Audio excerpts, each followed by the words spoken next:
Halo teman-teman semua, Assalamualaikum warahmatullahi wabarakatuh. Pada kesempatan kali ini, kami dari kelompok 9 yang beranggotakan Inas Puji Hardini dan Silvi Ramadhani. Di sini kami akan membahas tentang mengembangkan bahan pembelajaran. Dosen pengampu Bapak Ardian Asyhari, MPD.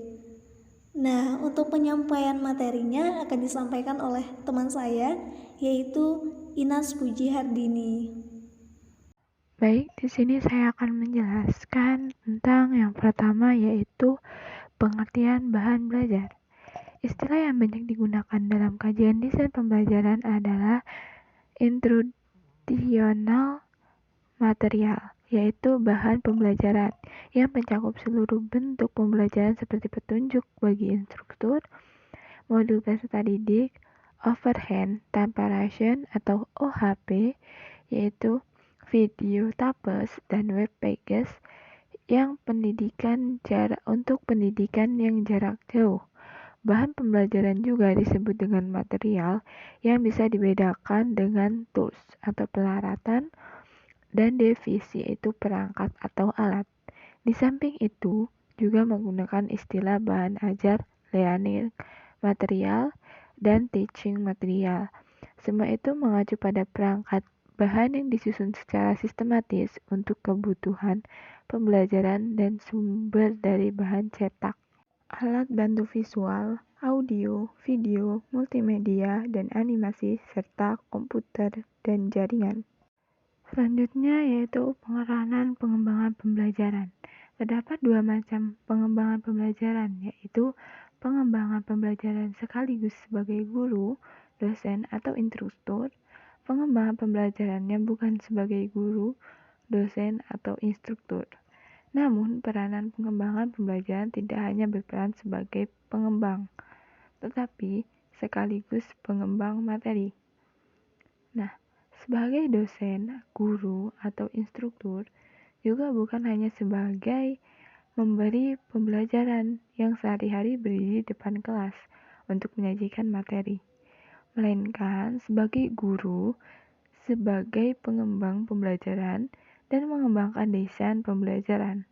Sedangkan pengembang pembelajaran bukan hanya sebagai dosen, guru, atau instruktur, harus bekerja sama dengan pengembang kurikulum, ahli konten, implementasi pendidikan, dan pelatihan, tim yang berasal dari konsultan pengembangan pembelajaran yang terdapat di universitas, khususnya fakultas dan jurusan pendidikan.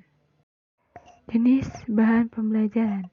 Dilihat dari segi format dan bentuknya, bahan pembelajaran dibagi menjadi 3, yaitu yang pertama bahan cetak. Bahan cetak biasanya berbentuk buku kerja modular. Yang kedua yaitu bahan tidak cetak. Bahan tidak cetak itu berupa audio, video, dan komputer.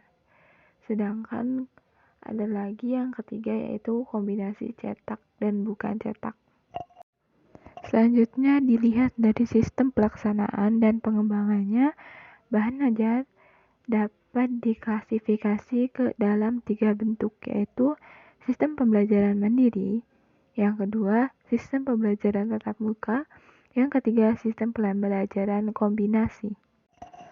Selanjutnya langkah-langkah pengembangan bahan pembelajaran.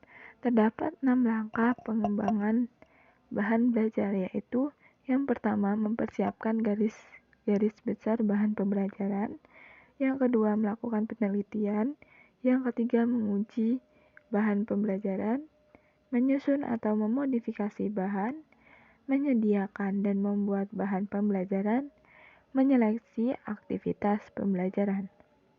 Keenam langkah kemudian disederhanakan menjadi 3, yakni yang pertama memilih tema atau topik yang sesuai, yang kedua menetapkan kriteria, yang ketiga yaitu menulis atau menyusun bahan pembelajaran baru.